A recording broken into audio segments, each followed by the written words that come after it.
that Oracle make available, so you don't even need to put in any infrastructure to get yourself started. You can make use of the tools that are available there already to get set up without any need for infrastructure.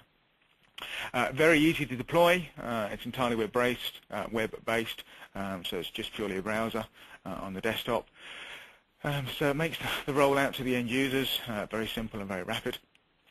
And it's very easy to maintain. It gives you a centrally maintained repository of information and gives you all the benefits that an Oracle database gives you in terms of backup, recovery, and ongoing management and so on. What does it look like and what can it do? Well, pretty much anything really.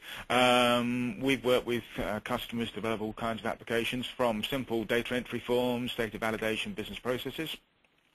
It's a really powerful tool for delivering business intelligence solutions. As we know, there are many really powerful BI tools out there, Oracle offering some themselves. But as a cheap and low-cost solution, some of the reports output that's available through Apex can be used to deliver some really powerful BI solutions with very rapid timescales and very low cost.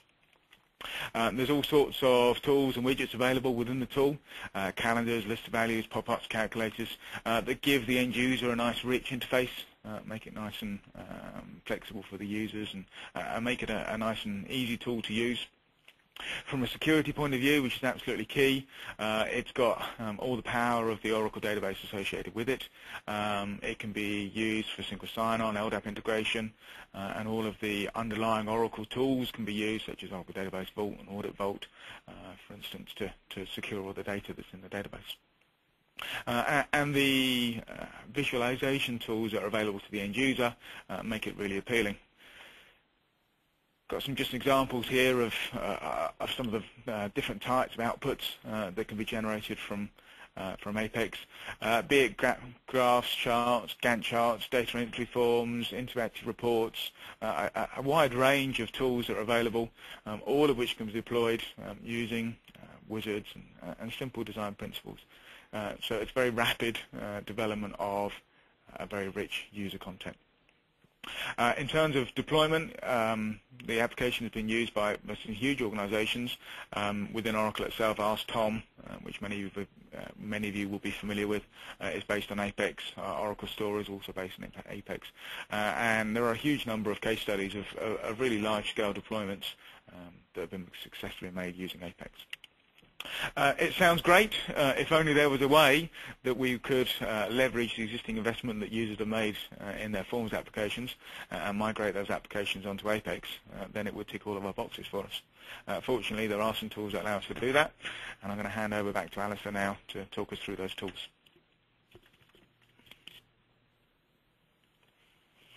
Thanks, Dermot. So yeah, Forms2Apex conversion. It's a new set of functionality for Apex that's come out in version 3.2 of Application Express. Why would you want to do it? Well, we've talked about some of this already. It's about modernization. Forms has been around for a long time. It will be around for some time to come. It has good reasons for using it. Very rich environment for your end users. However, as I say, it does cause some challenges to modern infrastructures. You may want to actually do things like Web 2.0, actually get some of that functionality in your forms, get it out there into different user interaction types, get it into your websites, your intranets, your mashups, whatever. Deliver greater user interactivity. Forms, as I say, is great for those people that are familiar with it, but it does take quite a lot of getting used to. It takes quite a lot of end-user training to actually make full and effective use of it. If we move to a more web-based paradigm that Apex offers, perhaps we can actually get people productive far more quickly. Perhaps actually you want to reuse some of your existing database objects. You've got skills, you've got form skills, you've probably got PL/SQL and SQL skills. So that's what Apex is based on. Those are the technologies underpinning it beyond the tool when you get into the more complex development. So again, this could allow you to do that. And of course, as the time goes on, perhaps you're now struggling to find new Forms developers. But any conversion, of course, brings along with it challenges. Technology conversions are not something to be done lightly. number of issues that that will need to be addressed. One is availability of IT application matter experts, i.e. people that know about this new technology you might be going to. Well, hopefully you'll see today that Inoapps have a lot of experience in doing that, so we can address that one. As I say, though, any conversion is non-trivial. It does require this significant effort and resources, regardless of whether you're going from Forms to Apex, Forms to .NET, Forms to ADF. This is going to be a major project for you, and you need to manage it in that way. You also need to understand that whilst this will go across, the functionality will go across, this is not a Forms emulator. It will look and feel differently. You're going from a Java applet, rich Java applet environment to an HTML front end. So you just need to be aware of that.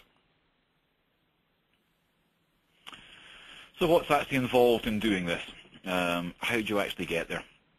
And there are a number of steps, so actually 6 steps, unlike the 3 that are here in the product marketing slide. But the decision is to go through these in a structured and controlled manner, and the tool will actually guide you and help you all the way through that process. So, what is it? It's a jump start to your user interface modernization, your application modernization. It will give you automatic conversion of Forms components. For those ones that we can automatically convert to Apex, there are some things that can't be done easily. Now, I know there are other conversion technologies that will claim to be able to take across more functionality. However, what you'll find with them is that, yes, they can take the functionality across, but once you get it there, you can't maintain it. It is unmaintainable. So I'm thinking here about some of the Forms to Java tools that are out there. What you get with Apex migration is a true native Apex application. What you actually see at the end of the process is what you would get if you actually sat down and wrote that application from scratch in Apex, exactly the same code with exactly the same level of maintainability. By putting in here your Forms logic as well, the tool will let you, even though for those parts that aren't going to be automatically transmitted, an easy way to browse that logic and help to migrate that across. And as you'll see, a tool to track the conversion parts. A lot of the issues around conversion projects obviously is just keeping control of it. Have we actually got everything? Have we done it all? And again, the conversion tool will help you along with that. Important to point out, though, that as with all conversion projects, this is not a silver bullet. It's not, oh, press the button and everything's going to happen. You will actually have to put some work into this to make it be effective, but it can be an effective solution. I've said, don't expect it to be a Forms emulator. It will look and behave differently, but it will give you the same functionality in this new interface type. And I say, it will give you good quality code that it can be continued to be enhanced and maintained as you go forward. So, 6 steps within the migration process with Apex. And we'll step through those as we go through here.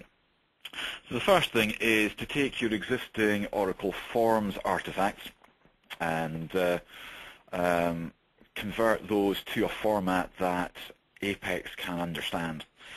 It doesn't have native understanding of things like FMBs and RDFs and all that sort of thing. So we need to get a lingua franca that's common between the two. And we have this with the Forms2XML capability. So Forms2XML is a utility that got introduced with Forms 9i. And what you can do is run that against your FMBs and other forms artifacts like OLBs, MMBs, and all the rest, and it will generate an XML representation of those artifacts. Now, while I say it was introduced with Forms 9i and will work with 10G as well, it will work by and large for Forms 4 and Forms 6 as well. I can't guarantee, and it's not actually supported to do that, but it is something that's worth giving it a go. Your only other alternative